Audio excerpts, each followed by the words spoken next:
আমাদের কাজটা ইন্টারনেট আসলে আগিয়ে দিচ্ছে, এটাকে আমি মনে করি। কারণ এই আন্দোলনটা আসলে সারা পৃথিবীতে একটা মীমাংসিত বিষয়।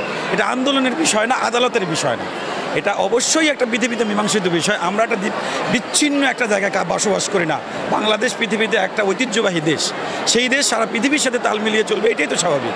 সারা পৃথিবীতে একটা মীমাংসিত ইস্যু MBBS এবং BDS এবং যারা PhD হোল্ডার, শুধুমাত্র এই 3 শ্রেণীর লোকই ডক্টর লিখতে পারে, আর কেউ ডক্টর লিখতে পারে না। আমাদের দেশে এটা আদালতের মাধ্যমে সমাধান করার চেষ্টা করা হচ্ছে এবং এই আদালতে দেখা গেছে প্রায় 90 বার এইটার বারবার তারিখ পিছিয়ে একটা জগাখিড়ি পাকানো হচ্ছে। এটা আসলে আমরা মনে করি স্বাস্থ্য ব্যবস্থার একটা ব্যবস্থাপনাদের একটা বড় রকমের একটা দুর্বলতা। এবং এই মামলাটা আসলে হওয়ারই কথা না, এই মামলাটা ডগিংই হওয়ার কথা না, কারণ এটা আমাদের আদালতের বিষয় না। তো এটা আসলে এটা তো সমাধান হয়ে যাবে BMDC বা অন্য জায়গার মাধ্যমে। কিন্তু সমস্যাটা তৈরি করেছে কে? তৈরি করেছে মন্ত্রণালয়। আমি সবসময় বলেছি সেই আমলারা, যেখানেই দেখেন যে ফ্যাসিস্টগণ, সেই ফ্যাসিস্ট মেকার এক্সিস্ট, সে কথা আমি আজকেও বলতে চাই। এবং তারাই এই বারবার সমস্যা তৈরি দিয়ে রাখছে এবং সমস্যাকে আরও সমস্যা তৈরি করছে এবং তারা বাধ্য করছে আজকে আমাদেরকে মাঠে আসতে।